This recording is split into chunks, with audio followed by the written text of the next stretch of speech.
அனைவருக்கும் வணக்கம். சற்று முன் வெளியான முக்கிய அறிவிப்பின்படி கொட்டி தீர்க்க போகும் கனமழை, மக்களே உஷாராக இருங்கள். நவம்பர் 17ஆம் தேதி முதல் அடுத்த 5 நாட்களுக்கு தமிழகத்தில் கனமழை முதல் மிக கனமழை பெய்யக்கூடும் என சென்னை வானிலை ஆய்வு மையம் எச்சரிக்கை விடுத்துள்ளது. இதில் குறிப்பாக எந்தெந்த தேதிகளில் எந்தெந்த மாவட்டங்களுக்கு கனமழை எச்சரிக்கை விடுக்கப்பட்டுள்ளது அந்த வீடியோ பார்க்க போறோம். சோ வீடியோவை ஸ்கிப் பண்ணாம பாருங்க. உங்களுக்கு இது போன்ற கனமழை சம்பந்தமான வீடியோக்களை உடனுக்குடன் தெரிஞ்சுக்கோங்க. இந்த சேனலை சப்ஸ்கிரைப் பண்ணிக்கோங்க. வாங்க வீடியோக்குள்ள போகலாம். குமரிக்கடல் மற்றும் தென்மேற்கு வங்கக்கடல் பகுதிகளின் மேல் ஒரு வளிமண்டல கீழடுக்கு சுழற்சி நிலவுகிறது.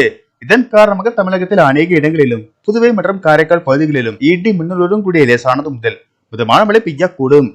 மேலும் இன்று திருவள்ளூர், காஞ்சிபுரம், சென்னை, செங்கல்பட்டு, ராணிப்பேட்டை, வேலூர், திருவண்ணாமலை, கடலூர், மயிலாடுதுறை, அரியலூர், பெரம்பலூர், தஞ்சாவூர், திருவாரூர், புதுக்கோட்டை, சிவகங்கை, கள்ளக்குறிச்சி, தருமபுரி, நாகப்பட்டினம், விருதுநகர், கரூர், நாமக்கல், சேலம், திருநெல்வேலி, கன்னியாகுமரி, தென்காசி, தூத்துக்குடி, தேனி, கோவை ஆகிய மாவட்டங்களில் மழைக்கு வாய்ப்புள்ளதாகவும், மேலும் இன்று விழுப்புரம், கடலூர், மயிலாடுதுறை, நாகப்பட்டினம், தஞ்சாவூர், திருவாரூர், அரியலூர், தென்காசி, தூத்துக்குடி, திருநெல்வேலி மற்றும் கன்னியாகுமரி மாவட்டங்களிலும் புதுச்சேரி மற்றும் காரைக்கால் பகுதிகளிலும் ஓரிரு இடங்களில் கனமழை பெய்ய வாய்ப்புள்ளது.